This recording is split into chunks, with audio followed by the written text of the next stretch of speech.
Hello, friends. If you enjoy the content, I'd truly appreciate it if you hit that subscribe button. It helps a lot. Also, don't forget to leave a like and share your thoughts in the comments.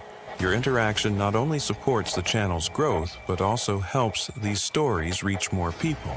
Thank you all for being here. Where are you watching from? Let me know in the comments.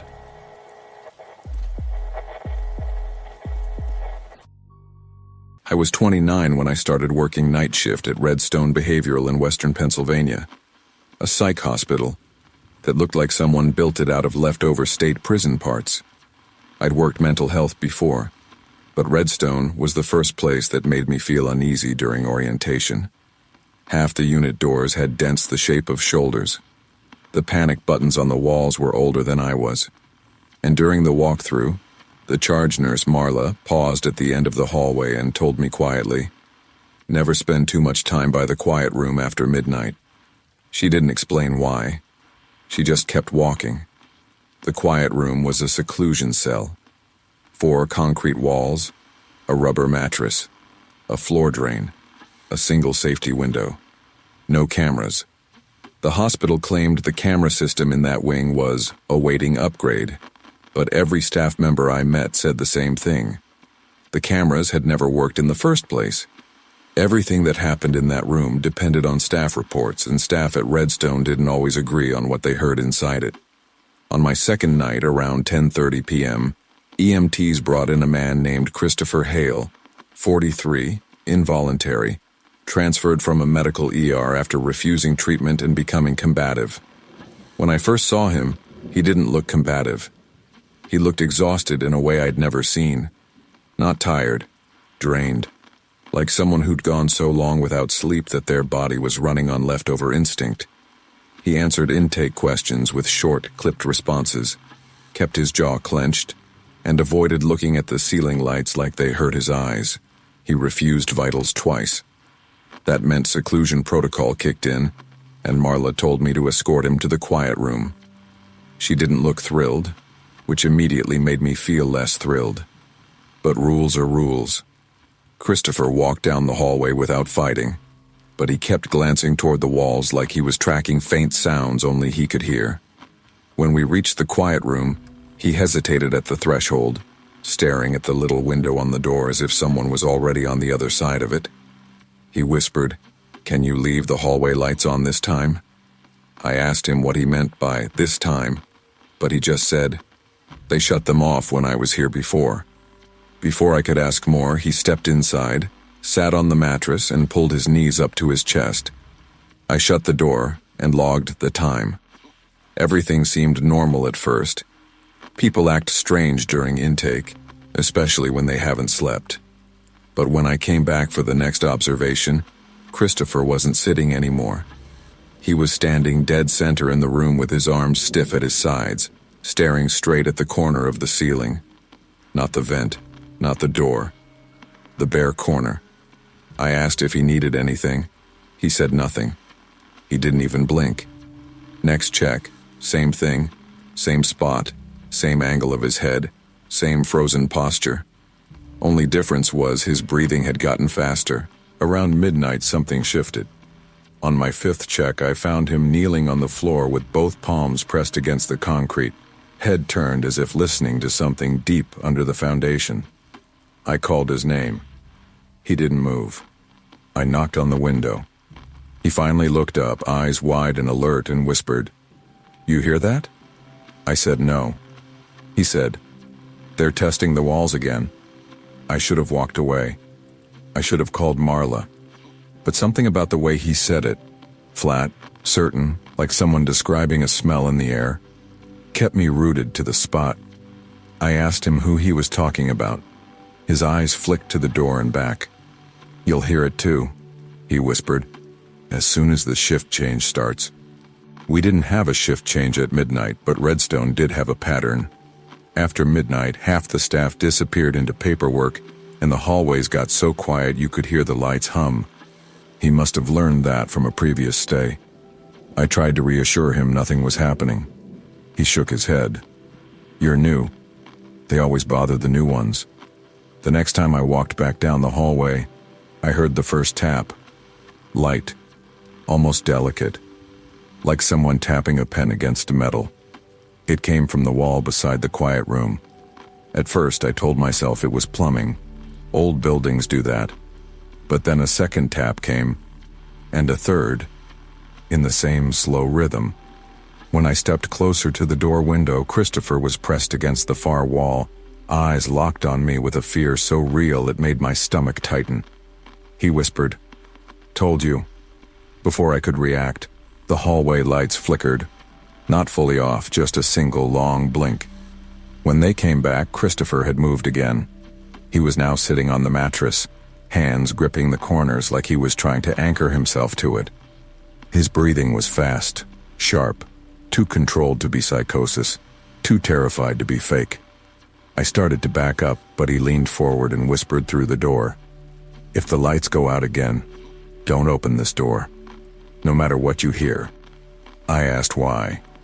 He stared at the wall beside him, the one that had been tapping, and whispered, "Because last time they opened it for someone who wasn't staff." Before I could ask another question, the lights gave a second, longer blink. And this time, I swear the tapping started again the moment they dimmed. The second the lights blinked that longer time, something changed in Christopher's entire posture.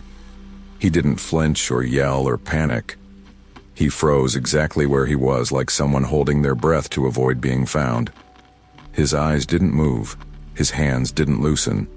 He just locked onto the space under the door, watching for a shadow that wasn't there. I backed away from the window even though every instinct in me wanted to step closer. The hallway felt wrong. Too quiet, too still, too aware of itself. I radioed Marla and told her the lights were flickering and the quiet room patient was reacting badly. She didn't answer. I tried again. Nothing but static and a faint clicking sound that didn't belong on our radios. I started walking toward the nurse station to check the breakers, but halfway there I heard it again. The tapping from inside the wall. Same rhythm, same angle. But now it was moving, following. The taps traveled along the wall in slow steps, keeping pace with me. I stopped walking. The tapping stopped too. I took one step backward. It tapped once, like a response. There's a kind of fear that doesn't feel like fear at first. More like the moment before fear, when your brain refuses to label something because labeling it would make it real. That's exactly where I was standing. I forced myself to keep moving because standing still felt worse. When I reached the nurse station, Marla was inside, sitting stiffly at the desk with her arms crossed. She wasn't doing paperwork. She wasn't typing anything. She was just staring at the door like she'd been waiting for me. I told her the lights were flickering and the patient in seclusion was panicking. She let out a long, tired sigh, the kind that sounded more like resignation than concern. Then she said, "You didn't stay by the door, did you?" I asked her what that meant. She shook her head once and sat up straighter. Some parts of this building weren't meant to be opened at night. Maintenance sealed some of the old service tunnels years ago, but you know how this place is. They cut corners. The walls talk when they shouldn't. I told her the tapping didn't sound like pipes. She nodded slowly. "It's not pipes." Then she lowered her voice. "Christopher isn't lying. He's been admitted here 3 times, and every time he says the same thing. The lights go out and someone checks the walls. He's not psychotic. He's terrified." I asked her if this was something the staff talked about. She said only the night shift did, and only the ones who lasted more than a month. Her tone told me most didn't. Before I could ask anything else, the intercom hissed to life with a burst of static and a garbled voice saying something too distorted to understand. Both of us looked up. The intercom was rarely used at night. Marla grabbed the receiver and tried to respond, but the speaker crackled again. 3 sharp bursts that almost mimicked the same tap rhythm we'd heard in the hallway. She set the receiver down slowly, as if it might bite. Then the hallway lights blinked again. Longer, dimmer, the kind of blink that makes you suddenly aware of every emergency exit in the building. Marla stood, grabbed the flashlight from the drawer, and told me to follow her. We walked back toward the quiet room, and with every step, the air felt heavier, like the temperature had dropped slightly, even though the vents were off. When we reached the door, I could see Christopher through the window. He hadn't moved. His entire body was angled away from the wall closest to the plumbing chase, as if turning toward it would be the same as opening the door. Marla tapped on the window and asked if he was stable. He shook his head hard, eyes wide and pleading. Then he pointed, not at us, not at the door, but at the corner of the room closest to the floor drain. Marla stiffened. She whispered, "Not again." I asked her what again meant. She said that about 2 years ago, another patient, different corner, same room, had done the exact same thing during a power flicker. Pointed at the drain, refused to move. Later that night, he told staff he heard someone climbing under the concrete. Not a ghost. Not a hallucination. Someone. She crouched down and pressed her ear to the floor outside the door. I didn't want to do it, but I knew I had to. When I lowered my head, I didn't hear a voice. I didn't hear a growl or whisper. What I heard was worse. Movement. Slow, scraping movement. Not like pipes shifting. Like someone pulling themselves along a narrow surface. Someone dragging their weight through a space too small for walking. Marla stood quickly, face pale. "We're not opening this door tonight," she said. "If we open it, he's not the only one who comes out." The lights blinked again, and both of us instinctively stepped back from the door. Even Christopher shrank farther into the corner, covering his ears like the sound beneath the floor was getting louder. I felt the wall to my left vibrate again, light, but undeniably real. A slow drag. A pause. Another drag. Marla grabbed my arm and whispered, "We move now." She practically pulled me down the hallway, and for a moment I thought the tapping was following us again, but then I realized it wasn't tapping anymore. It was pacing. When we reached the nurse station, she locked the door behind us and killed the overhead lights, leaving only the desk lamp on. Then she looked at me and said, "There are parts of this hospital we don't service anymore, but someone still does." The rest of the night was silent. Too silent. No more tapping. No more flickering. No movement under the floor. But Christopher stayed in that corner until morning staff arrived. When I came back that night, he was gone. Administration claimed he requested transfer. Staff said he was taken off the unit before sunrise. No one saw who took him.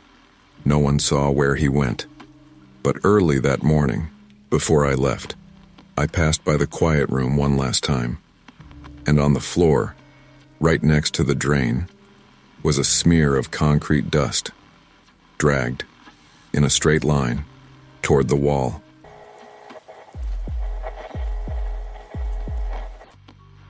Most people misunderstand psychiatric hospitals because they assume the worst thing you'll ever deal with is violence. It's not. Violence is predictable. You can see it building. You can redirect it. You can restrain it. What you can't prepare for are the patients who don't act out at all. The ones who stay calm, polite, cooperative, until suddenly they aren't. I learned that on my 4th week working nights at Creekside Psychiatric in central Michigan, when they admitted a 48-year-old man named Evan Laird. And the one note scribbled at the bottom of his transfer sheet was the single most unsettling sentence I've ever seen on a patient chart. Do not allow extended wakefulness. Nobody explained what extended meant. Nobody explained why. And nobody explained what happened if he stayed awake too long. When the ambulance arrived with him just before midnight, Evan didn't look dangerous. He looked like a tired, middle-aged accountant who'd had a long week. Clean shirt, neatly trimmed facial hair, blank, polite stare. He thanked the EMTs. He thanked me. He even thanked the officer who'd accompanied him from the ER. But his hands never stopped trembling, not violently, more like someone fighting off the last stages of adrenaline. The ER paperwork said he hadn't slept for over 72 hours. Self-imposed insomnia, they called it. Severe paranoia, unknown trigger. The kind of case you assume is stimulant-related or trauma-related. Nothing unusual for a facility like ours. But the second we walked him through the locked doors of Unit D, he turned and looked up at the security camera above the nurses' station. It was a tiny motion, a glance, but his expression shifted in a way I still can't describe, like someone suddenly remembering something they desperately wish they hadn't. I asked him if something was wrong. He said, very softly, "This is where it started." I asked him what he meant. He shook his head and whispered, "Never mind." I should have pushed, but his admission orders were straightforward. Frequent checks, nighttime observation, non-sedating medication regimen. Nothing unusual. The supervisor, Ben, told me to do his intake and settle him in room 14. When we got to his room, I noticed something odd immediately. Evan refused to sit on the bed. He stood beside it, hands still trembling, staring at the pillow like it was a trap. I told him he needed rest. He nodded like he agreed, but he didn't move. Then he asked, "What's the longest someone can stay awake before they start seeing things?" It wasn't a rhetorical question. It was cautious, measured. I told him 3 days usually caused hallucinations. Sometimes earlier, sometimes later. He whispered, "It's not the seeing that's the problem." I asked him what the problem was. He said, "It's what tries to stay awake with you." I chalked it up to psychosis. Night shift is full of phrases like that. Confusing, poetic, fragmented.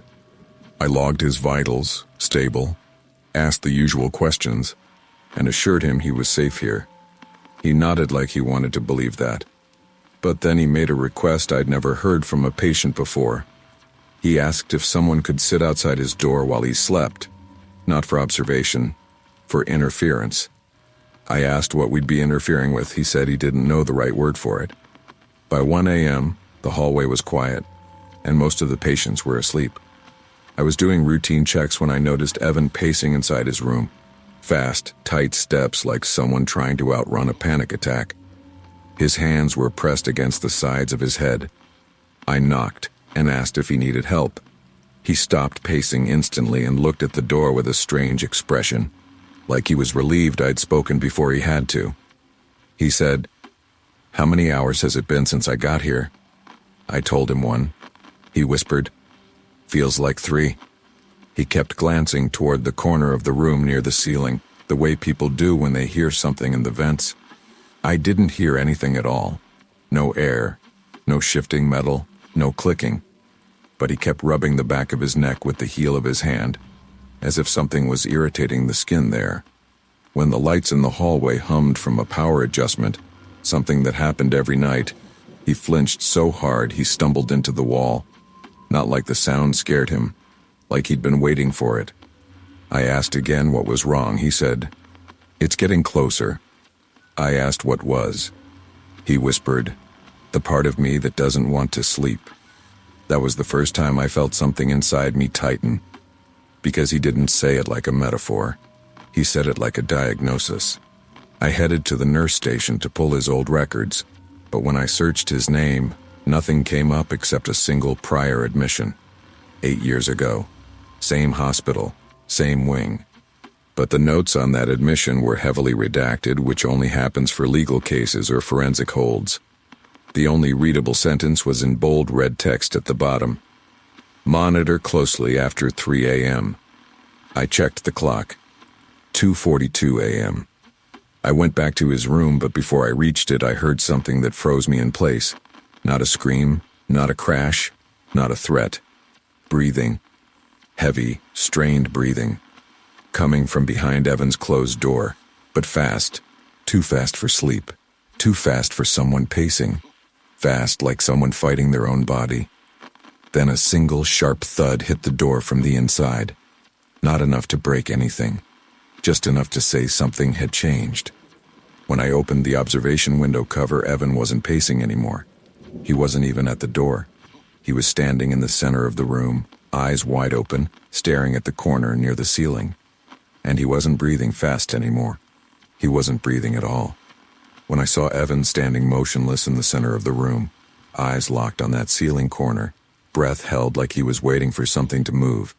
It took me a full 5 seconds to understand he wasn't unconscious. He was choosing not to breathe. His chest trembled like someone suppressing a scream. I called his name, but he didn't respond. He didn't blink. His hands were clenched so tight the knuckles looked bloodless. I unlocked the door, stepped inside, and repeated his name more firmly. Nothing. I touched his shoulder gently, and that was when he finally exhaled.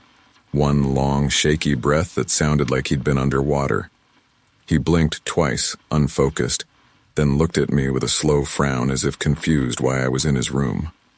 "I didn't hear you knock," he said, voice low. I told him I'd been calling his name for nearly a minute. He shook his head. "No, I was listening." I asked, listening for what? He hesitated, then glanced toward the same ceiling corner. "It's almost 3, he whispered. It was 2:57 a.m. Before I could ask more, he walked over to his bed and sat down with an odd stiffness. "They told you not to let me stay awake too long, didn't they?" I asked who they were. ER staff? Police? He shook his head again. "Not them." His eyes drifted back to the corner and he whispered, "Me." I wasn't sure if he meant another part of his mind, a dissociative episode or sleep deprivation hallucinations. But when I looked at the wall myself, there was nothing there. No shadows. No sound. Just old drywall with a stain spreading from the vent like condensation. Then he said something that made my stomach drop. "The last time they made me sleep, I woke up watching myself try to get out of bed." He wasn't talking metaphorically. He wasn't describing a dream. He was describing a memory. I asked him if he meant sleep paralysis. He said no. He said, "Sleep paralysis means you can't move." What happened to me was the opposite. I should have paused the conversation and called the on-call psychiatrist, but the unit was down to 3 staff and both nurses were tied up with a detox patient who kept ripping out his IV. So I stayed with Evan. I sat in the doorway, keeping the door open in case I needed help. He kept rubbing the back of his neck like something was crawling under the skin there. The tremor in his hands had gotten worse. And every time the motion sensor lights in the hallway hummed, his shoulders twitched.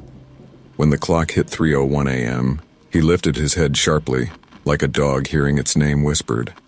His pupils widened. His breathing slowed again, this time too slow, drawn out, hesitant. His eyes fixed on the wall to his right, and I swear it felt like the room tightened with him.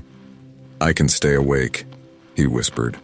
"Just don't let me fall asleep here." I asked if he wanted to move to the day room where I could sit with him. He shook his head quickly. No open spaces. It waits in open spaces. That's where it started." "That what?" I asked. He looked up at me in a way I'll never forget. Not scared, not frantic, but resigned. Someone who knew he was about to break a rule he'd been following for years. "My other episode," he whispered. "They locked me in a group room alone once during my first day. They turned the lights off to calm me down. But when the room went dark, something stood up at the same time I did. And it was me. Not like a shadow. Not like a dream. Like another version of me that moved before I told it to. It would have been easy to dismiss that as psychosis. But the way he said it, that steady, clinical tone, as if recalling surgery, didn't feel delusional. It felt like trauma. Before I could reassure him, his entire expression changed. He inhaled sharply and pressed his palm to his temple. "No, not now. Not now." He grabbed the bed frame to steady himself, knuckles white. "I'm losing hours again." I asked what that meant. He said, "This is how it starts. I feel myself split. The part that wants control wakes up when the rest of me tries to sleep." Then he jerked his head toward me, sudden enough that the movement startled both of us. "If I fall asleep, don't touch me," he said. "Touching me wakes the wrong part." His breathing escalated again. Not panicked, more like someone forcing oxygen into a collapsing lung.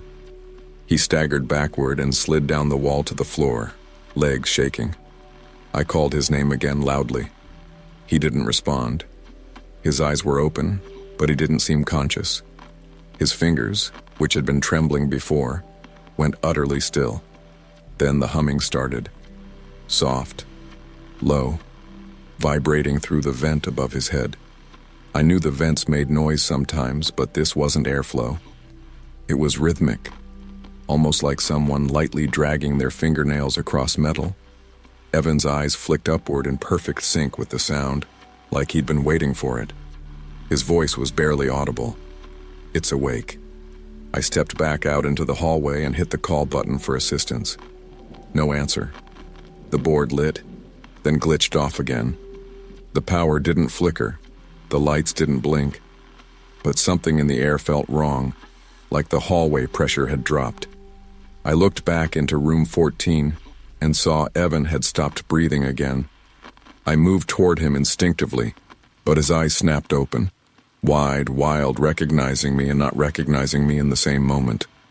And in a flat, disassociated voice that didn't match any tone he'd used all night, he said, "You're talking to the wrong me."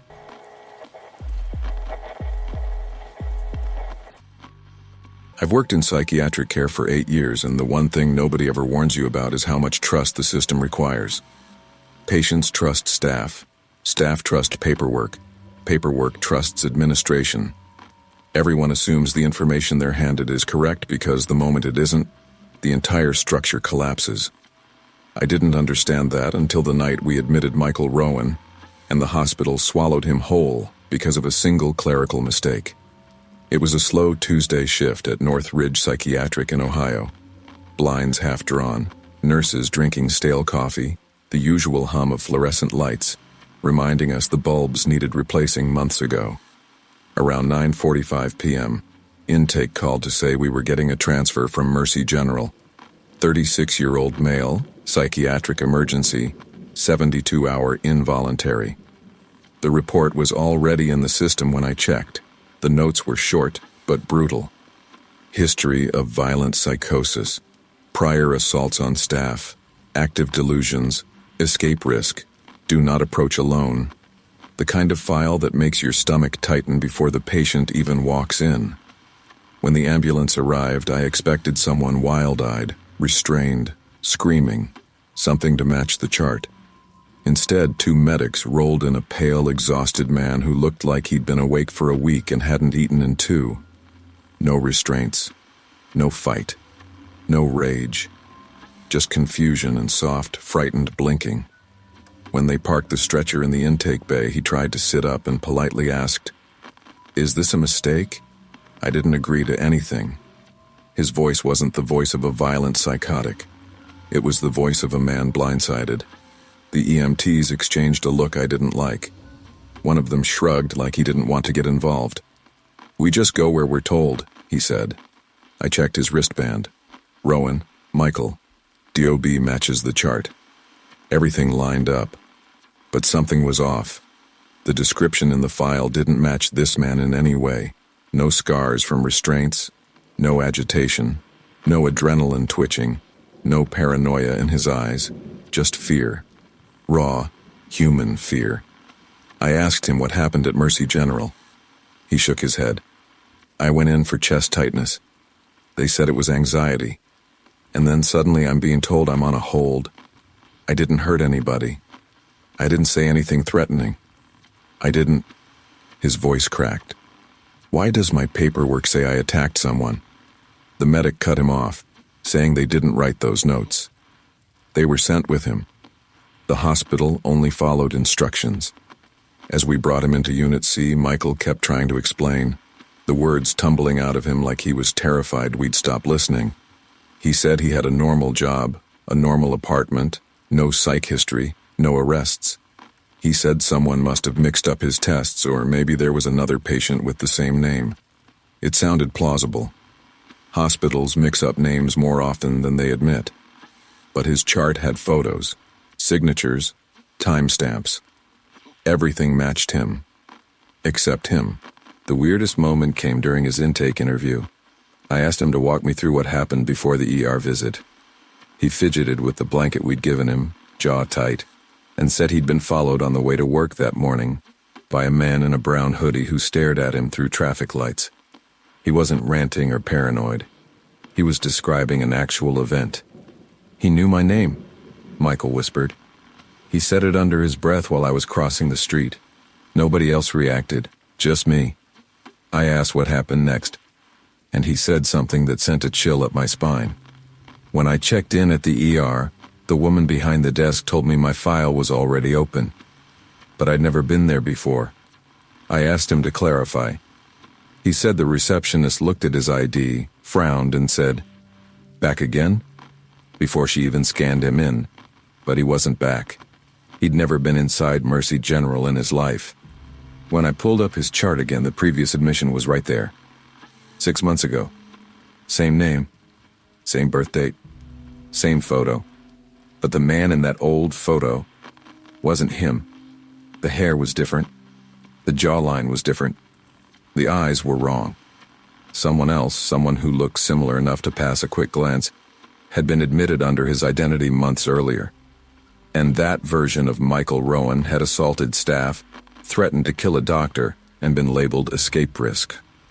The real Michael, the one sitting in front of me, had never even been in the building. My stomach dropped. This wasn't just a mix-up. It was identity contamination. Someone with his exact details, same name, same birth date, had created a psychiatric paper trail long before he ever arrived. And now the system believed the chart, not the man. When I stepped out to show the supervisor the discrepancy, Michael leaned forward and whispered urgently, "Please don't leave me alone. The other one might still be here." That sentence hit me harder than anything in story 1 or 2. Not because it sounded paranoid, but because the chart supported it. There really was another him. And he really was violent. When I returned to the desk, the supervisor looked at the file, then at me, and quietly said the words that made my throat go dry. "Do not tell him. Do not correct it. Records already marked him as high risk. Paperwork is final. Paperwork is final." Meaning, he wasn't being treated as who he was. He was being treated as who the other man was. A man we still hadn't found. And while I stood there trying to process it, a quiet alarm chimed from the door log. Someone had used an old staff badge to access Ward C from the inside. Someone who hadn't been on payroll in 6 months. The minute the door log chimed, the supervisor's face went pale. Old staff badges don't just reactivate themselves. Someone had used one to unlock the interior door leading directly into Unit C's patient hallway. Someone with access to the old employee database. Or someone who had stolen the badge before the employee left. We checked the hallway camera. Static. Full screen. No feed. The entire unit's interior video system had glitched out 5 minutes earlier, right when Michael arrived. The supervisor told me to stay with the patient and not let him out of my sight. I walked back toward room 12, trying not to let my footsteps echo. The hallway lights buzzed, dimmer than usual. When I reached his door, Michael was sitting on the bed with his knees pulled up, gripping the blanket so tightly his knuckles were white. He looked up the second I opened the window cover. "Was that him?" he whispered. I asked who he meant. He stared at me like I was pretending not to know. The other one. The one who used my name. I tried to reassure him, but as I stepped into the room, he grabbed my wrist. "They're going to think it's me," he said. "No matter what happens next, they're going to think it's me." I told him I wouldn't let that happen. He gave a small, broken laugh. "That's not how places like this work. Once the chart says who you are, that's who you are." I didn't know how to argue with him, because he wasn't wrong. Psych charts become identity. Identity becomes treatment. Treatment becomes destiny. Before I could say anything else, the hallway door down the corridor opened. Not loudly, just a soft click. I stepped into the doorway of his room and looked left. A man stood at the far end of the hallway. Same height as Michael, same shoulders, same build. But the face wasn't identical, just close enough that under a dim light, behind a quick glance, someone might mistake them for each other. His clothes were worn. His stance was wrong. He looked like someone who'd been living invisible for months, and in his hand was an old staff ID badge. When he saw me, he didn't run. He lifted the badge and tilted it like he was showing me something funny. His smile was small but rotten. Then he turned and walked toward the quiet wing entrance, an area that hadn't been used in over a year. I called for backup on the radio. Silence. Again. Silence. The supervisor wasn't answering either. I looked back at Michael. He was trembling. "That's him," he whispered. "That's the one who put this on me." I told him to stay inside his room and shut the door. I didn't lock it. Restraints and locked rooms weren't part of his orders. But I told him not to open it for anyone except me. As I followed the hallway toward the quiet wing, I kept checking over my shoulder, half expecting the man to appear behind me. The badge reader clicked as he used the old staff ID. The door opened with a long metallic groan, and then nothing. He stepped inside and disappeared into the dark. The quiet wing was abandoned, half renovated, half forgotten. Patients used to be housed there before budget cuts. Now it held old beds, medical cabinets, abandoned offices, and closets full of expired supplies. I told myself not to go in, but I did. I pushed the door open cautiously and stepped into the stale air. The sound of my own breathing felt too loud. The swinging exit sign creaked overhead. Every shadow looked like a person in the corner of my eye. Faint footsteps echoed deeper inside. I followed them past an old medication room, past the breaker closet, until I reached the last door at the end of the hall. A handwritten sign was taped to it. "Do not enter, under maintenance." The door was already cracked open. I nudged it with my foot and shined my flashlight in. Empty. A cot, a blanket, a half-empty water bottle, old staff scrubs from our hospital. Someone had been living here. Then, behind me, a door clicked shut. I turned around fast, but it was just the motion sensor door to the next room ceiling from air pressure. When I stepped closer, I saw something written across the floor in black marker. "If you tell them who I am, they will believe you. If I tell them who you are, they will believe me." My throat dried. He didn't need to kill Michael. He just needed to make the hospital believe the wrong one was dangerous, and the system would do the rest. I hurried back down the hallway, but when I reached the main ward, the supervisor was waiting for me. She looked relieved at first until she saw sweat on my face, panic in my eyes. "What did you see?" she asked. I started to explain everything.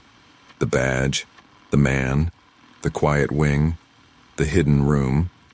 But the supervisor held up a printout, a newly updated chart. She said, "Before you continue, is this the man you're talking about?" The picture on the screen wasn't the intruder. It was the Michael we admitted, and under his name was a new notation.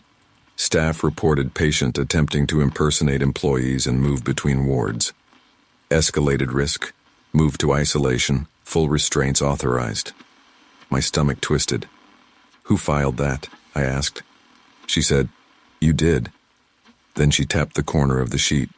My username, my timestamp, logged while I was in the quiet wing. The intruder had taken my badge, not to escape, not to attack, to rewrite the chart, to overwrite Michael's identity again. In the next room, I heard staff entering his room, restraining him, shouting orders he didn't understand. He screamed my name, begging, pleading. I ran toward him, but 2 nurses blocked the doorway. "Step back," one barked. "He's violent. He attacked staff." "No!" I shouted. That wasn't him, but it didn't matter. The chart had already decided who he was, and when they dragged him past me in restraints, his face streaked with tears. He didn't look angry. He looked betrayed, because I was the only person who believed him, and I hadn't saved him. He disappeared into the isolation wing that night. Paperwork closed the next morning. The intruder was never seen again, and a week later, a new staff ID was handed to me without explanation. My old one, replaced due to malfunction. But sometimes, late at night, I still wonder what happened to the real Michael Rowan. And what happened to the man who built his identity out of someone else's life?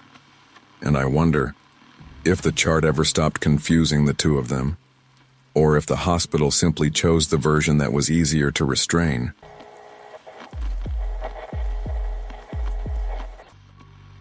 If you work in a psychiatric hospital long enough, you start to notice small inconsistencies, doors that stick for no reason, chart entries that disappear, shifts where census numbers don't add up. Most people shrug it off as clerical noise. I did too. Until the night I realized our hospital had an entire patient room that wasn't supposed to exist. A room that somehow admitted a patient anyway. It started last September at Clearview Behavioral in Pennsylvania. We were badly understaffed that night. 3 nurses, 1 tech, 24 patients. At around 8:30 p.m., admin sent a message that a new admission was incoming from a nearby ER. Adult male, non-violent, needs overnight monitoring, the note said. Nothing unusual. We placed him in room 7 because it was supposedly the only open bed on the unit. Except, we didn't have a room 7. My unit had 6 rooms on one side, 6 on the other. 12 total. Always 12.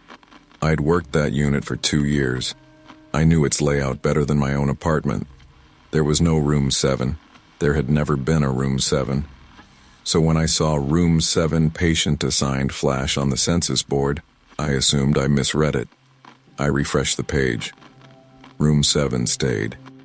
Then the bed number updated to green, meaning the patient had physically arrived. That's when I heard the soft click of a door closing behind me. I turned, expecting to see one of my co-workers, but the hallway was empty except for a single door I had never seen at the end of the east corridor. A door with a laminated sign slipped into its holder. 7. My stomach tightened. That hallway had a blank wall for as long as I'd worked there. But now there was a standard patient door. Hinges, handle, keypad, everything. A new door doesn't just appear. Maintenance would have spent weeks prepping it. But there it was, looking like it had always been part of the unit. I told myself I was overtired. I told myself it had to be a storage room I'd never noticed. I told myself anything that kept the world normal. But then I heard someone cough inside. A real human cough. Deep. Wet. Unmistakable. I walked halfway down the hall scanning for staff, but nobody else had reacted. The unit was quiet except for muted TV noise from the day room. I approached the door and tried my badge. Red light. Access denied. It wasn't even programmed into the system. I tried again. Same denial. I radioed the charge nurse, Sarah, and asked who authorized using room 7. Room what? She said. Room 7, the new admission. We don't have a room 7, she replied, confused. I told her to check the census. She stood up, looked at the board, and cursed under her breath. Where did that come from? We both walked to the end of the hall. She froze when she saw the door. What the hell is this? She whispered. I asked if it was a renovation. She shook her head. No, maintenance doesn't do anything without telling us, and they sure as hell wouldn't add a patient room without clearing it through admin. We tried our badges together. Both denied. Inside, the patient coughed again. Hello? We called through the door. No answer. I pulled up the admission file on my tablet. Basic info only. Name, Jace Porter. Age, 28. Reason for admission, anxiety, disorientation. Notes, prefer private room. No medical history, no psych history, no ER observations. All missing. It was like someone created the file minutes before sending him down. Sarah called admin. No answer. She called the supervisor, straight to voicemail. Even the house manager wasn't picking up. The only sound was that cough behind the door, slow, rhythmic, like someone lying on their back trying to breathe through chest pressure. We debated calling security, but before we could decide, the keypad beeped by itself. A green light flashed. The bolt inside the door slid open. Sarah stepped back. That wasn't us. The door opened only an inch, then another inch. then stopped. A man's voice drifted out, quiet and hoarse. "Can I have water?" I felt my chest tighten. He sounded scared, weak, human. "Jace?" I asked. "We're trying to verify your orders. He interrupted with a whisper. This room wasn't supposed to have anyone in it. I looked at Sarah, she looked back at me. Before I could respond, he added something that chilled me enough to make my hand shake. They only opened it because someone else already used it. I asked who used it. He didn't answer. He just whispered, "Please don't leave me alone in here." I pushed on the door gently, but it wouldn't open. It felt heavy, like someone was bracing it from the inside. Then he spoke again. "Don't try to come in. It locks from this side." Sarah and I stared at each other. Patient rooms don't lock from the inside. It's against every policy. I asked him how long he'd been in there. He whispered, "Long enough to hear the one before me." My stomach turned. "The one before you?" I repeated.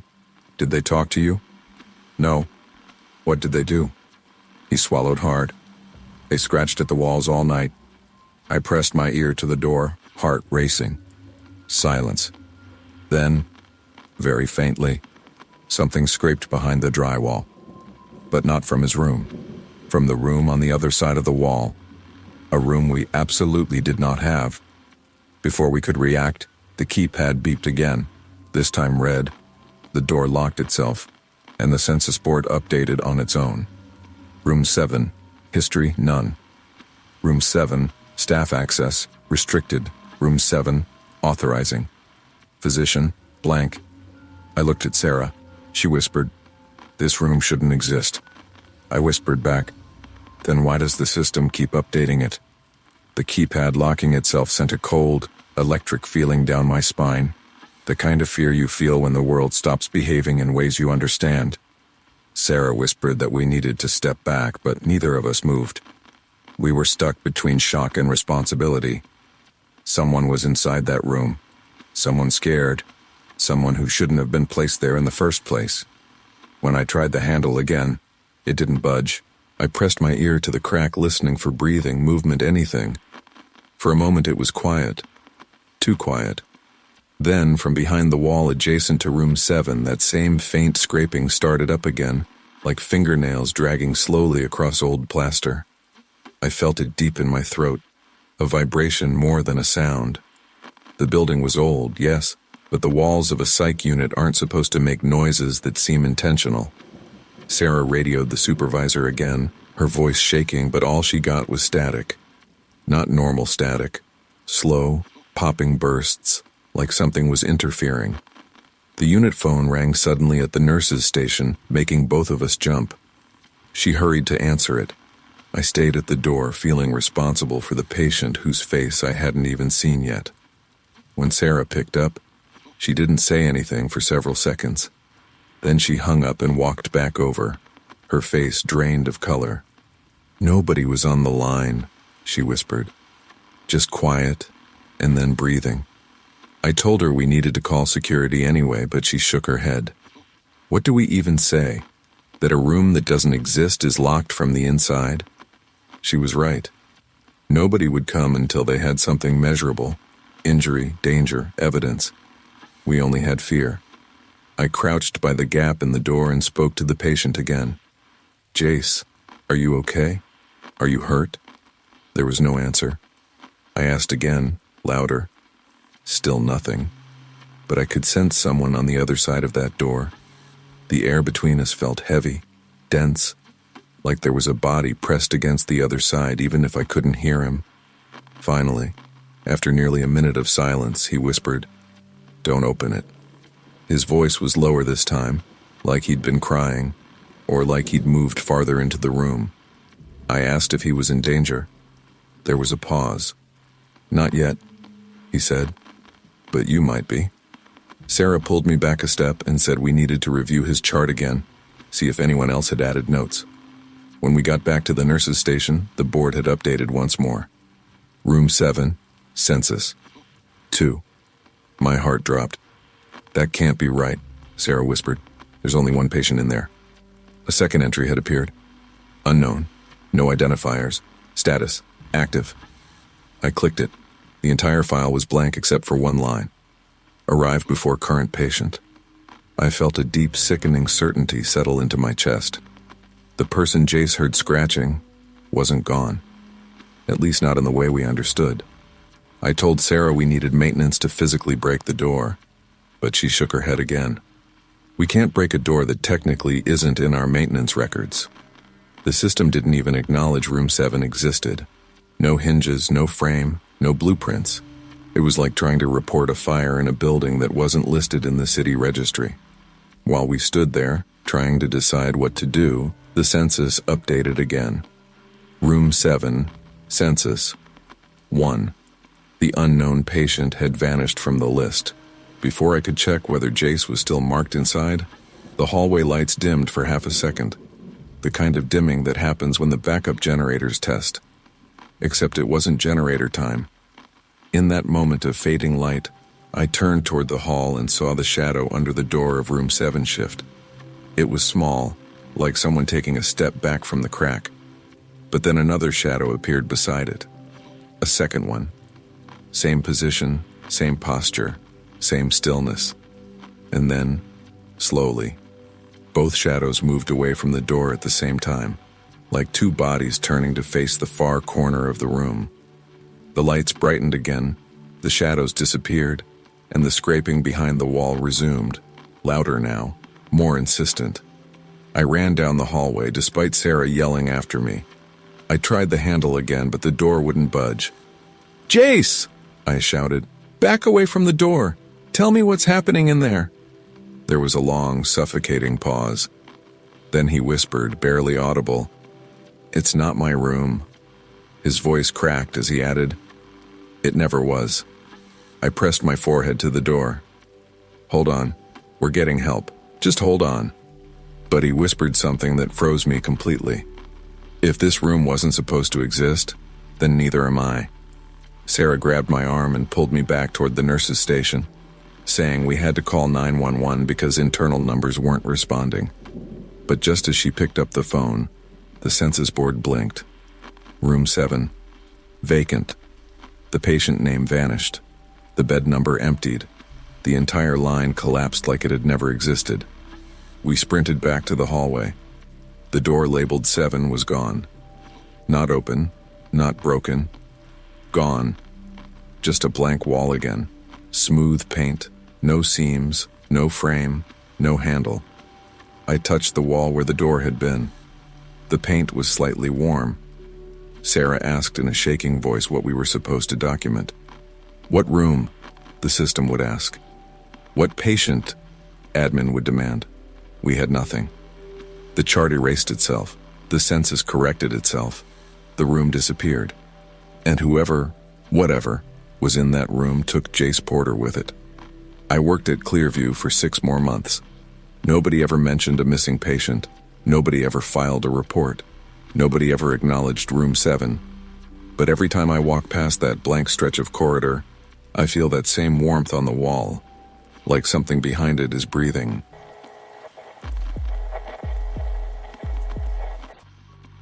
I've seen a lot of strange things in my years working at Ridgeview Psychiatric in Northern Illinois, but nothing unsettled me the way the discharges started. Discharges are simple: paperwork, signatures, vitals, supervisor approval. Nobody leaves a locked psych unit without at least 4 sets of initials and a very long checklist. Which is why what happened with patient 19 that Tuesday morning felt like the kind of thing that could only happen in a dream or a glitchy movie. Except it happened in front of me. His name was Daniel Price, 43 years old, admitted for severe depression after a near-suicide attempt. Stable, cooperative, quiet. He'd only been with us 3 days and wasn't remotely ready for discharge. When I arrived for my shift at 7 a.m., he was sitting in the day room eating cereal, head down, trembling a little, staring at the TV like he was trying not to cry. Normal for early depression treatment. I greeted him. He nodded. He looked tired but present. Nothing unusual. At 7:14 a.m., the electronic census suddenly updated with a green highlight. Patient discharged, 0714, completed. I stared at the screen. I refreshed it. Still discharged. I checked the hallway. Daniel was still in the day room.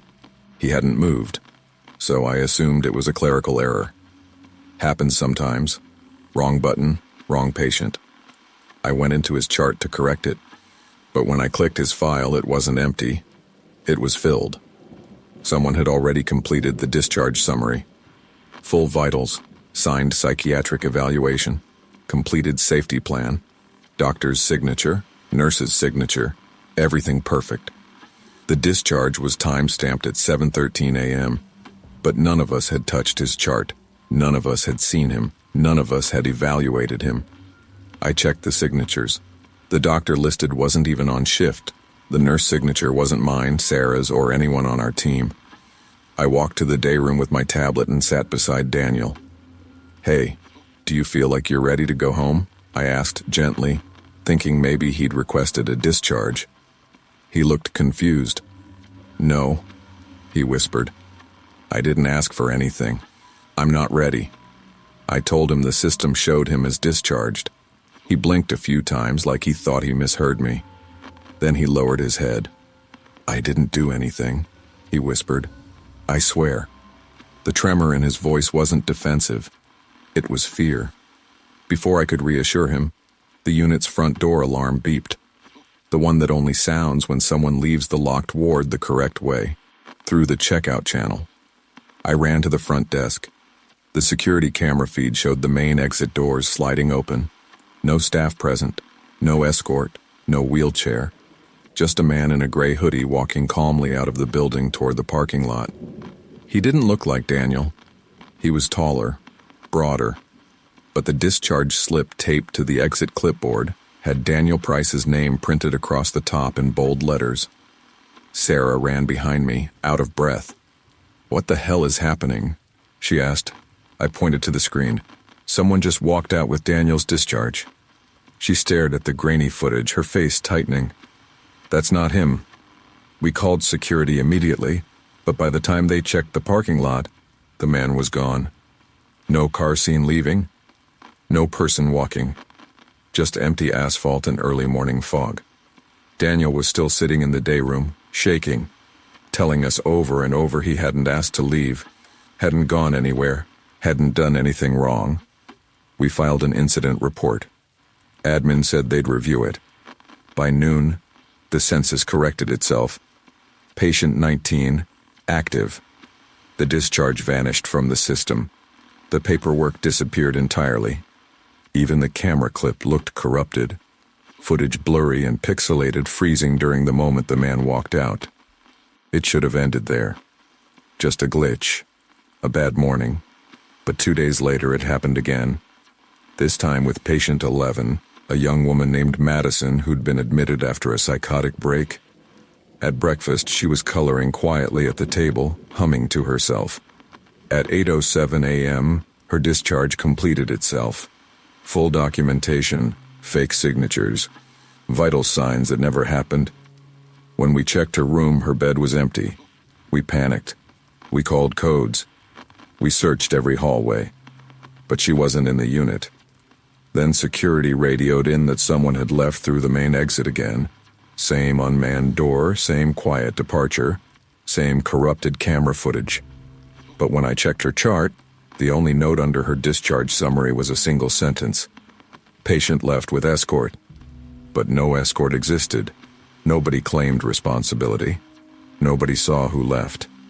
Security footage was useless.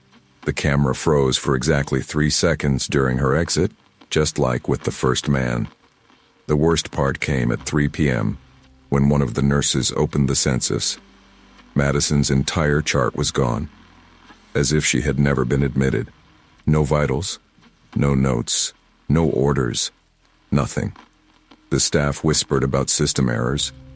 I didn't believe that. Not anymore. Because that night after my shift, I got a page from admin telling me a new discharge summary had been entered. A summary with my name on it. My full legal name. My staff ID. My signature. Time-stamped for tomorrow. And the worst part? It was updating in real time. I stood there staring at the discharge summary with my name on it, the timestamp blinking like a countdown. The digital signature beside it wasn't a forgery. It was an exact match to my signature on file, stroke for stroke like I'd signed it myself while sleepwalking. The summary said I had completed shift termination procedures, that I was non-essential, that I had exhibited emotional instability, and required emergency release from duty for safety reasons. And at the very bottom, in the section meant for physician-signed discharge decisions, someone had stamped, approved, and completed. Except the doctor's name was blank. No signature. Just a blank white space where someone had skipped the step entirely. I walked straight to the supervisor's office, heart pounding so hard it hurt. She wasn't there. Her chair empty. Her computer off. The lights flicked twice as I stood there staring at her desk. I checked the schedule board mounted by the door. Her name wasn't listed for the day. I checked the weekly roster. Her name wasn't listed for the week. I checked the monthly calendar pinned above the coffee maker. Her name wasn't on any page. It was like she had never been scheduled to work here at all. When I reached the nurse's station, Sarah was staring at her screen with both hands over her mouth. "Look at this," she whispered. I leaned over her shoulder. 3 more discharges had appeared, 3 more patients, all marked as having left with escort, all time-stamped within minutes of each other. And those patients were still in the unit, alive, present, confused. Yet their charts now showed completed, irreversible discharges. One of them, the oldest man on the ward, began crying when he saw it. "Why are they sending me home?" he whispered. "I don't want to leave. I'm scared out there." We tried deleting the discharge entries. The system wouldn't allow it. We tried filing incident reports. The forms froze halfway through. We tried logging out and back in. Access denied. It was like the system had locked us out of our own work. Then an internal message popped up on every computer screen at once. "Unauthorized modification attempt detected.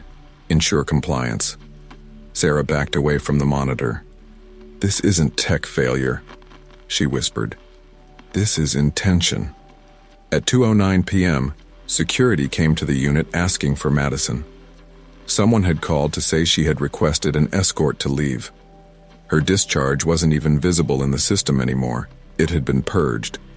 But security insisted she'd signed out. We took them to her room. Her bed was empty, her shoes gone, her art pages scattered on the floor, her crayon still warm from her hands. She'd been coloring minutes earlier. Nobody saw her leave. Nobody buzzed her out. Nobody escorted her. The cameras froze again at the exact second she disappeared. I checked the hallway footage. Her silhouette appeared faintly at the edge of one frame, standing near the exit door. Then another figure stepped beside her, the same gray hooded shape from Daniel's discharge footage, taller, unfamiliar, pixelated beyond recognition. He placed a hand on her shoulder, and the camera glitched. When it resumed 3 seconds later, both were gone. I felt something break inside me then. Not fear, not confusion, but the slow, dawning horror that the system wasn't malfunctioning at all. It was following some kind of protocol we didn't understand. Something invisible in the background was making decisions and deleting evidence faster than we could react. I walked back to the nurse's station to check my discharge file again. A new line had been added. Escort assigned, and below that, a timestamp scheduled for 5 p.m., less than 3 hours away. The system had assigned a blank, unidentifiable escort for me. I checked the digital route attached to the discharge. It listed the same path Daniel and Madison had taken. The main hallway, the same door, the same exit, the same corrupted camera feed. I printed the page, but when the printer spit out the sheet, all of the fields were empty except for one sentence at the top. Proceed to exit. I ripped the page in half and threw it away. Then I went to my locker, grabbed my bag, and told Sarah I needed to clock out early. She looked terrified. "Don't go near the front doors," she said. "Whatever is happening, it's using those exits." But then she stopped speaking and stared at something behind me. I turned toward the end of the hallway. A man in a gray hooded sweatshirt was standing near the fire doors, his posture still, unmoving, head slightly lowered. I couldn't see his face. I couldn't see his badge. I couldn't tell if he was staff or a visitor or something else entirely. But he was holding a sheet of paper with my name printed across the top. He didn't move. He didn't gesture. He didn't speak. He just waited. I stepped backward without meaning to, bumping into the edge of the desk. Sarah whispered, "Don't engage." But the man simply turned the paper around so I could see it more clearly. It wasn't a discharge summary anymore. The page had exactly 2 words printed on it, centered, bold. "Follow me." I didn't move. He didn't move. The only sound in the hallway was the soft mechanical click of the exit door unlocking behind him. And I have no idea which one of us the lock was meant for.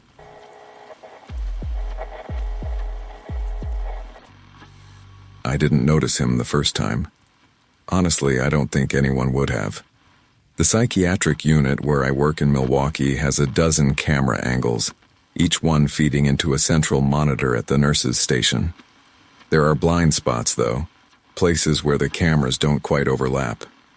You learn the rhythm of those blind spots. Walk through one hallway, turn a corner, and you pop back into view on the next camera. Staff depend on that rhythm to track patients during rounds. It's predictable, mechanical, safe. But 3 months ago, that rhythm changed for me. And it started with a patient who never should have been able to follow me the way he did. His name was Jared, 49 years old, admitted after a severe bipolar manic episode. Tall, wiry, quiet. The kind of patient who always looks like he's listening to something nobody else can hear. He kept his distance from staff and spent most of his day pacing along the east hallway. Nothing about him was unusual enough to cause concern, until the day he began appearing in every camera frame directly after I passed through a blind spot. It began on a Monday. I was doing routine evening rounds, walking from the med room to the group wing. There's a 5-second blind area between 2 cameras there, barely a corner. When I stepped onto the next camera's feed, I noticed someone in the very back of the frame, Jared, standing completely still, watching me. I didn't think much of it. Maybe he'd been walking behind me. But 2 hours later, during another round, it happened again. I walked the same route, through the same blind spot, and on the next camera there he was. Same distance behind me. Same posture. Same frame corner. Only this time, I was sure he hadn't been in the hallway before I entered the blind spot. I had just passed him sitting in the day room with a magazine. It bothered me enough to check the feed with the tech on duty. We rewound the footage. It showed exactly what I had seen. Me walking into the blind spot, then on the next camera, Jared appearing behind me like he had always been there.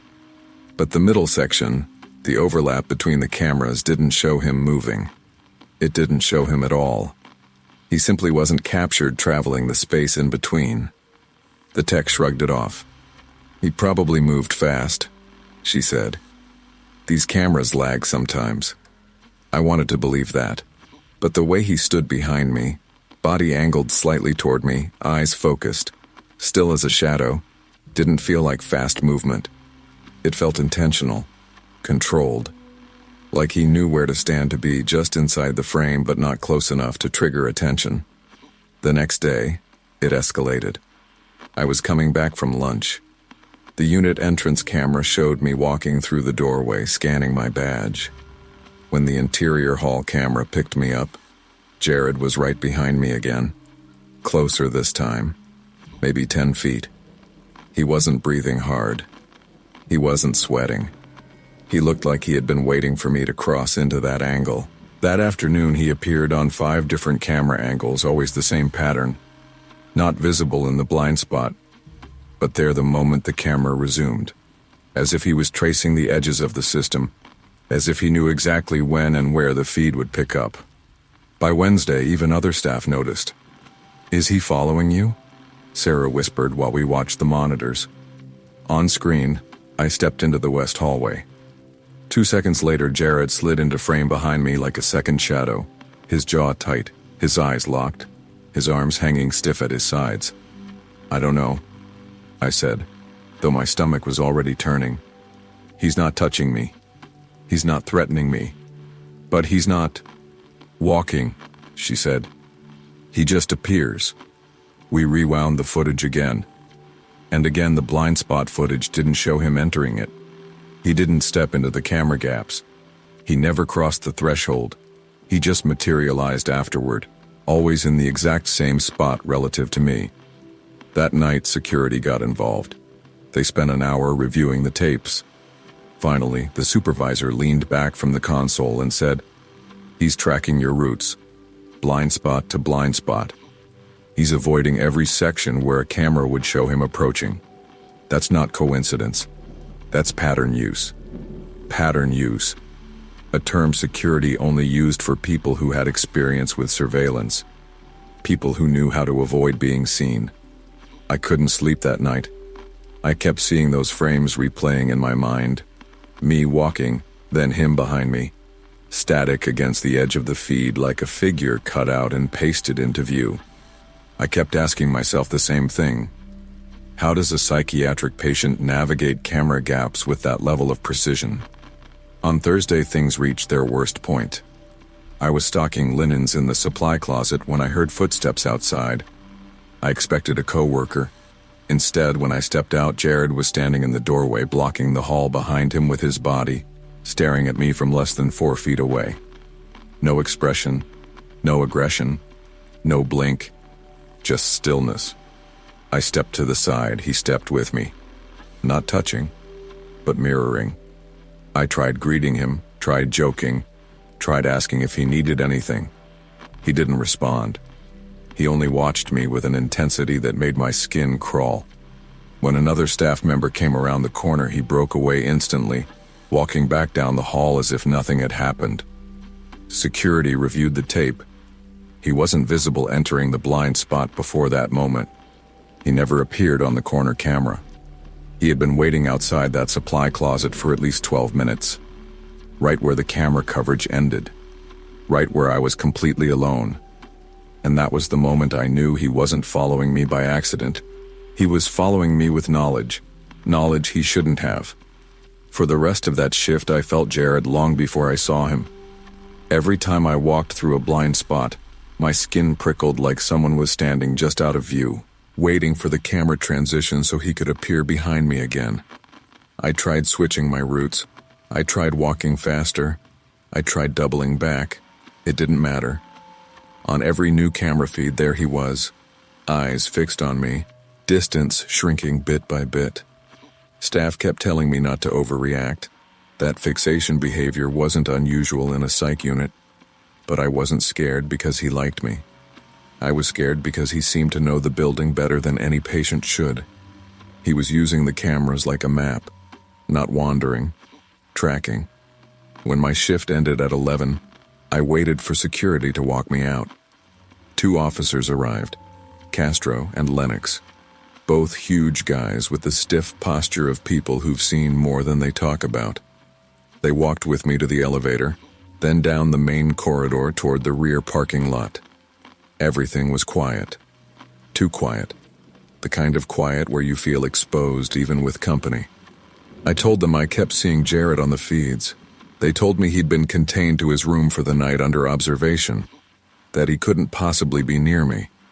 But halfway down the hall, Castro stopped walking. "Do you smell that?" he asked Lennox. The hallway had that faint, dusty scent of freshly opened drywall. Lennox clicked on his flashlight and swept it across the floor. Scattered beneath the exit sign were tiny chips of white powder, fresh plaster, like someone had pressed their shoulder or hand into the wall hard enough to leave residue. "You sure he's in his room?" Lennox asked. Castro didn't answer. We moved faster after that. We reached the parking lot. I felt a wave of relief seeing my car under the floodlights. But before we got halfway to it, Lennox put an arm across my chest and stopped me. A figure was standing beside my driver's side door. Not moving, not touching the car, just standing there. I recognized the shape instantly. Tall, still, head slightly tilted forward like he was studying something close to the ground. Jared. He should have been locked in his room on a different floor. Badge access points should have kept him contained. Someone should have seen him leave. But there he was, waiting at my car door like he had been expecting me. Back inside, Castro said quietly. We turned to retreat into the building, but Jared finally looked up. Not at me. At something behind me. Something in the deeper section of the lot near the dumpsters. He raised one hand, not toward me, but toward the shadows on the far left edge of the pavement. Lennox followed his gesture with the flashlight beam and froze. There was someone else out there. A man standing near the maintenance shed, half concealed in the dark, watching us. He wasn't tall like Jared. He wasn't thin. He wasn't even looking at the officers. He was looking at me. "Stop right there," Castro shouted. The man bolted. Lennox ran after him, flashlight shaking wildly across the lot. Castro followed, yelling for me to stay near the entrance. I started backing toward the building, fumbling for my badge, adrenaline pounding in my ears. But then I heard footsteps behind me. Slow. Barely there. Controlled. I turned. Jared was walking toward me with both hands raised, palms out, as if trying to show he wasn't a threat. His face wasn't blank anymore, it was frightened. His voice came out hoarse, almost whispering, but steady enough that I didn't mistake the urgency. "He was going to hurt you," he said. "I kept seeing him follow you, shift after shift. Through the blind spots, he knows the cameras too." I froze. "You weren't following me?" I finally managed. "No," he said. "I was blocking him. Every time you moved into a blind spot, he moved too. So I stepped where he couldn't. I tried to stay between you and him so he couldn't get close." He glanced toward the far end of the lot where the officers were yelling commands. "He has experience. You don't." Before I could say anything else, Castro radioed that the suspect had been detained. Lennox hauled the man into the floodlights. His face came into view, someone I didn't recognize. Maintenance badge clipped to his belt. His pockets filled with items belonging to staff, including my misplaced locker key from a week ago that I assumed I had lost. The officers took him inside for booking and statements. I sat on the curb, shaking so hard I couldn't unclench my fingers. Jared stood a few feet away, watching me with the same stillness he had shown on camera. But now it wasn't predatory. It was calm, protective, a kind of alertness I'd never seen in a patient before. "You stayed between us," I said, the realization hitting me all at once. He nodded once. "I know how cameras work. I used to monitor them. Before all this. Before the breakdown. Before the admission. Before he became another man pacing a psychiatric hallway alone." Security escorted him back inside. His observation status was lifted the next day. His treatment team reevaluated his entire chart. 3 weeks later, he was stable enough for discharge. On his last day, he handed me a sticky note he had written in small, neat handwriting. "You walk too fast for blind spots," it said. "Slow down sometimes." I laughed harder than I'd laughed in months. When he left the unit, this time escorted the right way, I watched the camera feeds one more time. For the first time in weeks, no shadow appeared behind me. No figure used the blind spots, and I walked through the halls without feeling someone else matching my pattern. It was the safest I had felt in a long time.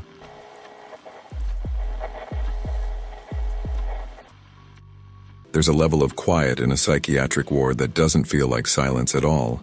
It feels like containment, like the walls are holding their breath. I'd worked the night shift at Silver Pine Behavioral for almost 4 years when they admitted a patient named Elias Ward, a 32-year-old who hadn't spoken a single word since police found him wandering along I-94 barefoot. He didn't answer intake questions, didn't react to redirection, didn't even flinch when he was placed in his room. But on his first night, one of the techs noticed something strange. Elias wasn't talking to staff. He was talking to the cameras.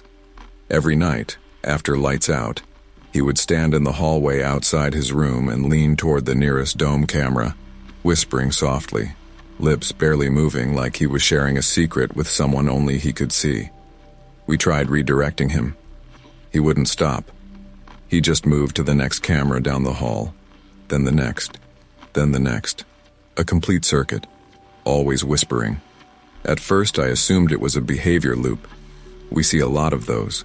Psychosis, trauma responses, compulsions. But I started to notice something unsettling. He wasn't whispering randomly. He wasn't mumbling nonsense. He was whispering names. Names of staff who weren't even on shift.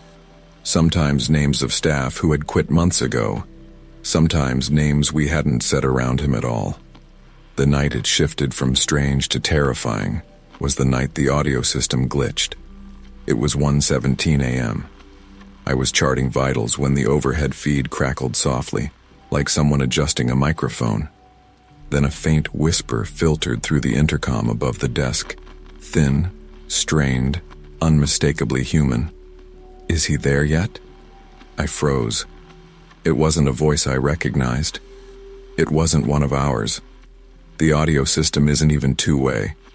Staff can't talk through the cameras, and patients definitely can't. I waited a few seconds, but the whisper didn't repeat. I might have forgotten it entirely if not for what happened an hour later.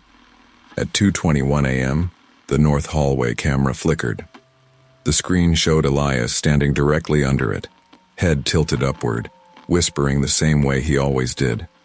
Then, through the static, I heard the same voice from before, faint, strained, trembling. "You need to warn him." My stomach tightened. The whisper wasn't coming from Elias. It was coming from the camera feed. The audio channel flickered between Elias moving his lips silently and a separate whisper that didn't match his mouth at all. I leaned closer. "What are you saying?"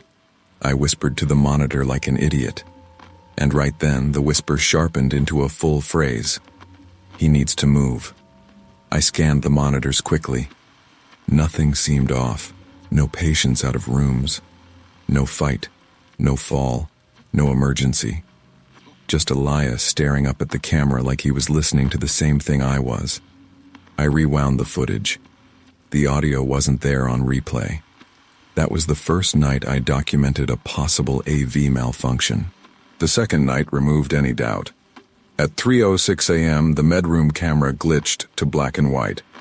Elias wasn't even nearby. But through the speaker above my desk, the whisper came through again, louder, more strained. "Shift nurse, are you listening?" I stood up so fast my chair tipped backward. "Who is this?" I said out loud to an empty hallway. No response. Then the whispering resumed, this time like it was being pushed through damaged wiring. "You go into the medroom in 4 minutes, don't." I felt cold all over. I checked the schedule. I did have a med pass at 3:10. I told myself it was coincidence, a tech messing around, an audio feedback loop. But I stayed at the station until 3:15 before going in. When I walked into the medroom, a metal cart that had been perfectly secure earlier was tipped halfway over, blocking the cabinet door. A heavy crash like that would have echoed down the hallway. But none of us heard anything. No cameras captured movement in or out. The cart didn't fall naturally. It was placed, positioned to fall on someone the moment the door opened. When I reviewed security footage, the camera for the medroom had gone completely dark at 3:10, the second I was supposed to walk in. I didn't sleep after that shift. On night 4, things escalated beyond a glitch. The whispers changed tone. They weren't warning anymore. They were describing. At 12:43 a.m., the whisper said, "He leaves the east hallway. You don't see him again." I checked the east hallway monitor. A tech named Ben was rounding there. Perfectly normal. But when I looked up again 20 seconds later, the hallway was empty. He didn't respond to his radio, didn't answer overhead pages, didn't respond to his name being shouted down the corridor. When security found him 10 minutes later, He was disoriented, sitting behind the mop sink in the janitor's closet with no memory of walking there. No injuries, no trauma. But he kept saying someone called his name from the hallway, and he followed the voice. A voice he said sounded like the speakers. That's when I started to suspect the truth. The voice wasn't warning us. It wasn't helping us. It wasn't malfunctioning. It was guiding us. By night 5, I was terrified to even look at the monitors. Elias wasn't whispering anymore. He was watching. He stood under each camera for long stretches, listening, sometimes nodding, sometimes shaking his head, sometimes whispering no over and over again, like he was desperately trying to argue with someone only he could hear. And then, at 2:02 a.m., the north camera glitched to gray static for a full 3 seconds. When it cleared, Elias was no longer in the hallway. But the whisper came through instantly, clearer than ever. You should not have moved. I felt something cold slide through my stomach. I didn't move. I whispered back, heart pounding. Silence. Then the voice said with slow, deliberate clarity, "Not you." Before I could react, a new noise rattled through the intercom, a sharp metallic bang from inside one of the secured rooms. Room 6. Elias's room. My blood turned to ice. I ran toward room 6 with Sarah right behind me. When we reached the door, the panel lights were flickering, like someone was trying to override the lock. I opened the viewing flap. The room was empty. Not trashed, not chaotic, just empty. Bed sheets smooth, no window broken, no sign of exit. Only one thing was out of place. The camera in the corner, the one pointed at his bed, was turned away, facing the door instead, as if someone or something wanted to watch who came in, not who left. The intercom crackled again behind me. This time, the whisper wasn't a stranger's voice. It was mine. "Don't go in." And the moment I heard it, the panel lock disengaged with a loud mechanical click. The door handle began to turn from the inside. The door handle turning from the inside froze every muscle in my body. It wasn't a rushed movement, not a panicked grab, not the fidgeting of a distressed patient. It was slow, steady, deliberate, like whoever was on the other side wanted us to hear it, wanted us to stand still and wait. I instinctively stepped back, pulling Sarah with me. "Don't open it," she whispered, her voice barely audible. But the lock had already disengaged itself, and secured doors in a psych ward never just open on their own. The handle rotated the final inch and stopped. The room stayed silent. No voice, no movement, no breathing. Just that open, expectant stillness. I leaned forward and nudged the door with my foot. It swung open effortlessly, revealing the same impossible emptiness we saw seconds ago. No Elias, no disturbance. Just the turned-away camera and the faint smell of dust, as if the air hadn't been touched in hours. Sarah whispered, "Where the hell did he go?" "There's no exit." Before I could answer, the overhead speaker crackled softly. A familiar voice seeped through. My voice. "You shouldn't be here."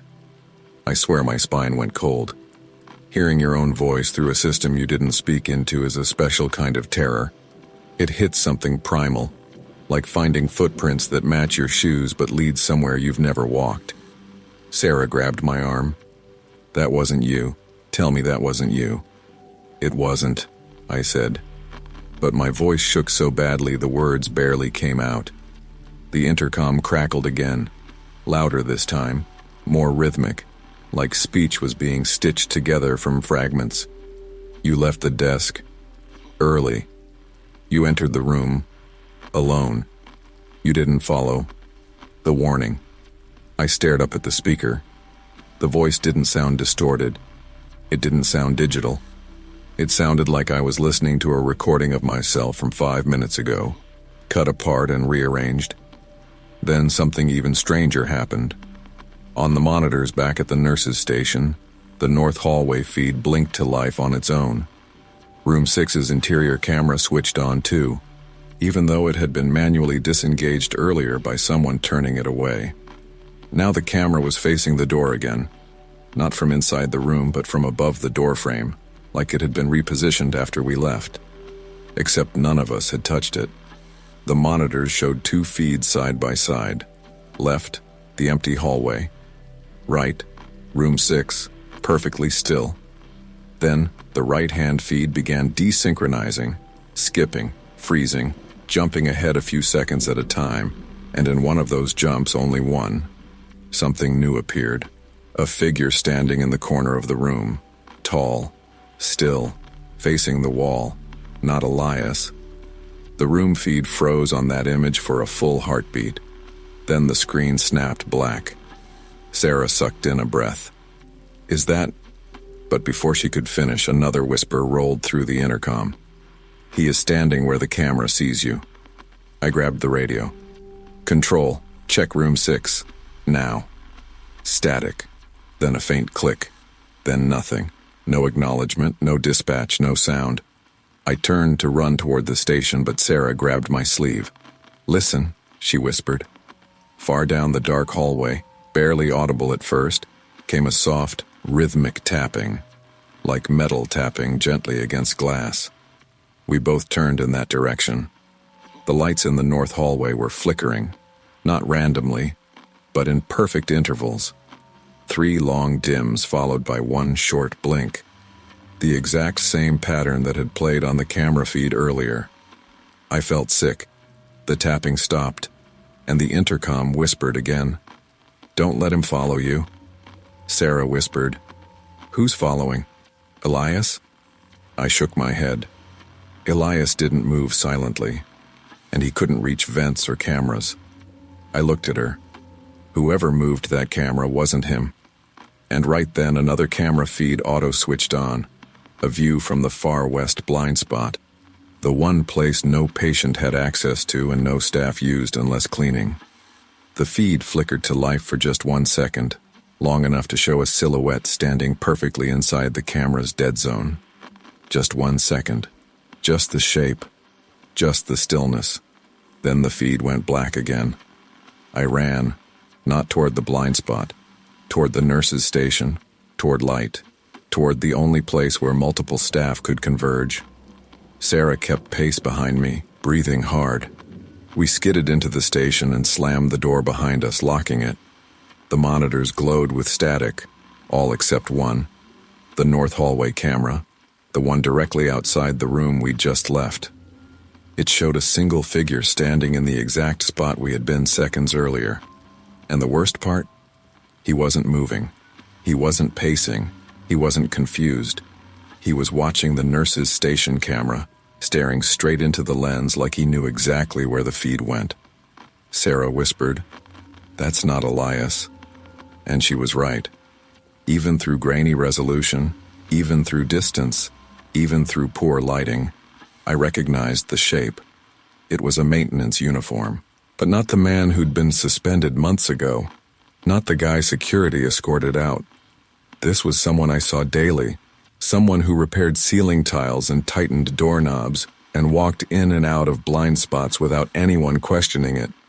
Someone who never appeared on cameras unless he wanted to. Someone who could have been watching all of us for months. The figure reached up toward the hallway camera, slow, intentional, and the feed cut to black. Then the intercom clicked.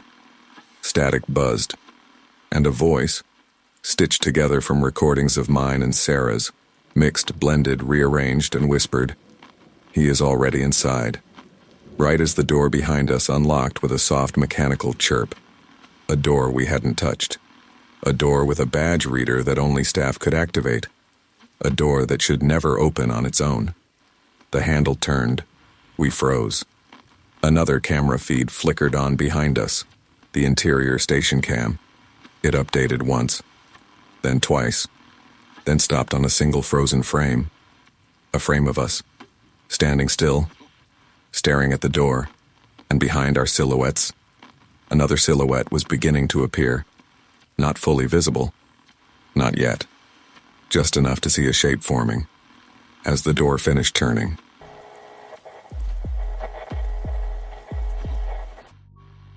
I've worked night shift at Ridgeview Psychiatric for long enough to know when something on a unit feels off. You sense it before you see it. The way conversations lower, the way doors don't quite latch the same, the way the air feels heavier, like the building itself is holding something back. The night everything unraveled didn't start with a scream or a crash. It started with a new staff member. He introduced himself as Daniel Hurst, a float nurse assigned to cover our acute side for the next few nights. He showed up exactly at 7:01 p.m., uniform crisp, badge clipped perfectly straight, hair neatly trimmed. He smiled too politely, like he'd practiced it. I assumed he was one of the dozens of float nurses HR was always tossing between units. We had 3 codes earlier that week and were short-staffed, so I was honestly relieved to have the extra hands. At first. What bothered me wasn't Daniel himself. It was how easily he fit in. He knew every med drawer code without asking. He knew where we kept locked sharps. He knew the door alarm's delay timings. He even knew names of patients he'd supposedly never met. On rounds, he moved like he'd walked this unit 100 times already. No hesitation. No confusion about layout. I told myself it was just experience. Some people pick things up fast, but something about the way he walked past each patient room without needing to check the numbers made my stomach tighten. 2 hours into the shift, I ran his badge through the internal staff lookup system just to see what campus he came from. The result was a blinking message. Staff file restricted. Contact HR. Not unusual for temp nurses, so I tried again later. That's when things started to slide. At 11:14 p.m., the hallway lights dimmed for a moment. When they brightened, Daniel was standing at the end of the hallway facing me, too still, too centered, as if he hadn't been walking but waiting for the lights to come back on. He hadn't been there a second earlier. I know because I was looking straight down the hall. He nodded once, like he'd been expecting me to notice him. Something about that nod felt practiced too. Around midnight, 2 techs asked me quietly if Daniel was new. They kept whispering that they swear they knew him from somewhere, but couldn't figure out where. One of them, Ryan, said he recognized Daniel's voice from an old training video HR used to show to new hires before they updated their policies. A video filmed years before any of us worked here. I brushed it off, but the comment burrowed into my gut. At 1:30 a.m., I tried running Daniel's badge again. This time, the system pulled up a profile, but not his. It belonged to Thomas Hale, a nurse who had died during a restraint incident 6 months before I was even hired. A case the hospital never spoke about. A case that was quietly sealed. A case the older nurses only referenced in half-whispers after 3 cups of stale break room coffee. I reread the badge info 3 times. Same employee ID, same unit assignment, same credentials. The only difference was the photo. The system still showed Thomas Hale's face. I pulled Daniel aside in the med room. "Hey," I said, trying to keep my tone neutral. "Your badge is pulling up the wrong profile. You might want to have HR fix that tomorrow." He didn't look surprised. Didn't even break expression. He just tilted his head a bit and asked, "What profile did it show?" I hesitated. "Someone named Thomas Hale." His eyes held mine for a long moment. "That must be a system error," he finally said. "But thank you for checking." Most people would laugh or act confused. He didn't do either. He walked out of the med room like I hadn't said anything unusual. My hands shook while I counted meds afterward, the kind of tremor that comes from dread, not fear. The more I watched him, the more wrong he looked. Not visibly. There was nothing outwardly strange about him. It was the familiarity. The way he stood, the way he held a pen, the way he said certain phrases staff use when calming patients. I'd heard those exact mannerisms before. Not from him, but from stories older nurses told about Thomas Hale. Stories from before he died in the seclusion hallway. Stories HR warned us never to repeat. By 3 a.m., I was sick with anxiety. Every time he passed me, his badge scanner beeped, even when he wasn't walking through a door. The system was recognizing him where it shouldn't, where it never did for anyone else. Texts began asking me if I'd worked with him before. I kept saying no. They kept saying then, why does he move like someone who's done all this already? It wasn't until 3:47 a.m. that the truth finally bled through. I was charting at the desk when the unit printer woke up beside me. On its own, no print command sent. A single page slid out face down. I turned it over and felt the blood drain from my face. It was an incident report, dated 6 months ago. Time of occurrence, 03:49 a.m.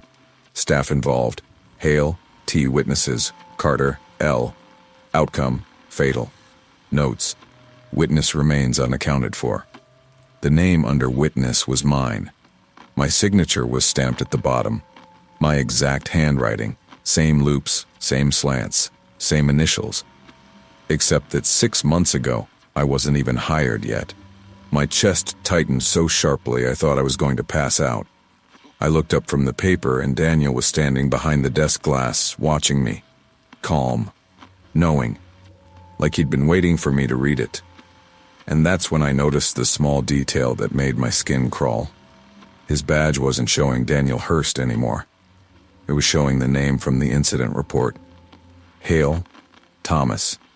I blinked once, twice, and the name stayed. Daniel tapped the glass softly and said, in a voice too steady to be human, "You shouldn't have looked that up." My throat closed. "Who are you?" He took a step closer. "You already know." The printer hummed behind me. A second paper slid out. The timestamp read, 03:52 a.m. 3 minutes from now. Staff involved, Carter, L. Outcome, terminated. Witness, Hale, T. And the signature line, my signature line, was already filled in. When I saw my own signature already printed on a form time-stamped 3 minutes into the future, something inside me broke open. Not fear, not panic, something heavier. The kind of dread that settles deep in your body. The kind that feels like recognition. The printer was still warm when I picked up the second page. My own handwriting stared back at me, the ink unnervingly fresh like I had signed it seconds ago. Behind the glass, Daniel or Hale or whoever he was didn't move. He just watched me with the kind of stillness that made it clear he had been here long before this moment and would be here long after. His badge flickered again with a small green light. Active. Authorized. Present. I backed away from the desk, gripping the paper so tightly it shook. "This isn't real," I whispered, though my voice cracked so badly it was more of a plea than a statement. But he shook his head slowly, almost gently, as if correcting a child. "It's all real," he said. "Just not in the way you think." His tone wasn't threatening. That was the worst part. He sounded like he believed he was telling me the truth. The hallway behind him hummed with the soft mechanical buzz of night shift machinery. Alarms on standby. Vents pushing recycled air. The kind of ambient hospital noise that usually fades into the background. Except tonight every sound felt sharp. A reminder that this place wasn't a sanctuary. It was a system. A system that recorded us, categorized us, replaced us. I tried calling the charge nurse, no answer. I tried calling security, no answer. I tried the overhead page. The mic lit, but only static came out. The unit had gone silent in a way that felt deliberate, controlled. I looked back through the glass. Daniel was still there, expression steady, eyes locked onto me like he needed me to understand something I hadn't put together yet. I forced myself to speak. "You're not Thomas Hale." He didn't blink. Not anymore. My stomach twisted. Why does the system show you as him? Why is my name in these reports? His answer came without hesitation. Because they needed someone to blame. And when it stops being me, it has to be someone else. He took a step closer, his reflection merging with mine in the glass. This place doesn't erase staff. It replaces them. A wave of nausea hit me. I thought of the missing files, the locked HR profiles, the way Daniel seemed familiar though we had never met. I thought of the sealed incident report from 6 months ago, the one nobody had ever spoken about. I thought of how easily he moved through the unit, how he knew every code, every hallway, every habit. A man who had supposedly died here was somehow still functioning within the system that declared him gone. An alarm beeped suddenly from the printer tray. I turned slowly. Another document was printing, the header bold and official. Staff termination summary. The file listed my name at the top with my employee ID beneath it. The summary described erratic behavior, unauthorized access to restricted files, emotional instability, failure to follow protocol, refusal to comply with administrative directives. Word for word, it matched the phrasing from the old sealed incident that took Thomas Hale off the payroll. The printer spat out the last line, effective immediately. My breath caught in my throat. I didn't do any of this. Daniel's voice was calm. Neither did I. His words hit like a physical blow. It wasn't just him. This place had done it before. It would do it again. Someone had to take the fall when the system needed cleaning, when something needed rewriting. And once the signature existed, the rest of the paper trail followed without question. Records updated, schedules shifted, histories overwritten. A heavy knock echoed down the hallway. Not rushed, not desperate. Slow, steady, controlled. Footsteps followed. That same measured pace administrators used when entering a unit after a major incident. Voices murmured in the distance, low enough that I couldn't make out the words. But I recognized the tone. It was the tone staff used when they believed a crisis was already decided. Daniel backed away from the glass, hands clasped behind him like he was stepping aside to let an inevitable process unfold. He nodded toward the hallway. "They're coming for you. You have to stay calm." "I didn't do anything," I whispered. His eyes softened, almost sympathetic. That never mattered. My chest tightened with a pressure I could barely breathe through. I grabbed the stack of papers as if holding them tighter would stop what was coming. The hallway voices grew louder, shoes squeaking against the polished floor, radios clicking softly. The sound of keys, the decisive jingle that always preceded administrative intervention. Daniel stepped back into the shadows at the end of the hall. "You should know," he said quietly. "I didn't fight it either." He paused. "Fighting only makes the report worse." My throat closed. "What happens now?" He looked tired. Not physically, deeply. "Now you disappear the same way I did." The staff rounded the corner. 4 of them. 2 administrators, 1 supervisor, 1 security guard. Their expressions were already set in that calm, formal mask used for handling distressed employees. They were not here to ask questions. They were here to escort. Daniel faded into an alcove behind them, hands folded. Posture quiet, resigned. As if he'd already seen this play out. As if he had been standing in that same spot 6 months ago watching the exact same scene. The supervisor called my name gently. "We need to talk in the conference room." I clutched the documents to my chest. "This isn't real," I said, voice barely audible. The supervisor didn't even look at the papers. "Let's go." When I looked back for Daniel, he was gone. The hallway was empty. His badge didn't beep anymore. His reflection no longer lingered in the glass. And when I was escorted off the unit, past intake, past the administrative wing, past the badge reader that deactivated with a soft final chirp, I caught a glimpse of the staff directory screen mounted on the wall. My profile was gone, as if I had never worked here, as if this shift had never existed. And at the bottom of the employee roster, in the faint gray of recently updated entries, one name flickered back to life. Hale Thomas, status, active,